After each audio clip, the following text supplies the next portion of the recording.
ڕێکخراوی ئازادبوون لە چوارچێوەی چالاکیەکانی ساڵۆنی فکریدا کۆڕێکی بۆ ناساندنی هەردوو کتێبی چاوەکانی تابان و هونەری دراما بۆ نووسەر و هونەرمەند یاسین قادر بەرزنجی ساز کرد. هەریەک لە ئاکۆ مەعروف و هەوراز محەممەد خوێندنەوەیان بۆ کتێبەکە کرد.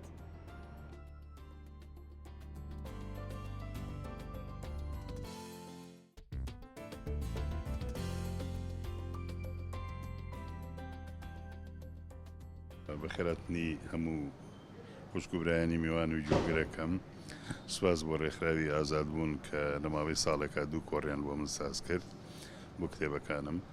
کتێبی یەکەمیان چاوەکانی تابانە، کۆمەڵێک چیرۆکی ڕۆژنامە نووسی و سێ ریپۆرتاژی ڕۆژنامە نووسین لە مەرگەساتی کوردەوە. پاشانیش ئەوەی تریان هونەری دراما و ڕامانێ لە درامای کوردی. هەڵبەتە ئەمە چاپی دووەم و سێمیان ئەم کتێبانە لەبەرەوەی کتێبخانە گشتیەکان داوایان زۆر کرد کە ئەم کتێبانەوە لای خوێنەر نەماون، ئەم نەوەیە نەیان ماوە دەیان ساڵ لەمەوە پێ چاپم کردوون، 10 ساڵ زیاتر لەمەوبەر. درامە جوڵەیەکی زیندوی تێکەوتووە، کۆمەڵێ بەرهەمی چاگە نووسێ. منیش لە ژانرەکانی پێکاتەی دراما دواوم، سیناریۆ، ئەکتەر، تۆمارکردن، دەریهێنان، ئەو بنەمایانەی کە درامای سەرکەوتیە خوڵکێنێ. ئایا درامای کوردی گەیشتۆتە ئاستێ بازرگانی پێوە بکرێ و تا دوایی باسی ئەکتەرم کردووە. ئایا ئەکتەرەکانی ئەمە هەر نواندنی شانۆیی یەکەن لە دراماکانە، هەر چەق بەستون لە دەورەکانیانیان ئەگۆڕێن بە جۆرەی کارەکتەرەکانیان. ئایا ڕەوایە هەمیشە سیناری نووس خۆی دەرهێنەر بێ یان دەریهێنەر ئەکتەریش بێ؟ ئەمانە کۆمەڵێ پرسن لەم کتێبەیە وروژانومە.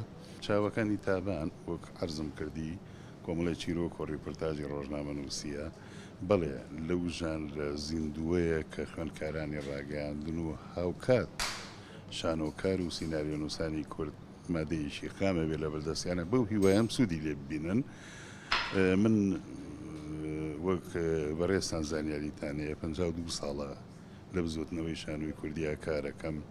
40 ساڵ بەرەو ژووری شەن و سەرم و لە زۆر ڕۆژنامە گۆڤارە کارم کردووە. هەردوو لایەنەکەم لەم دوو کتێبەیە خستۆتە ڕوو.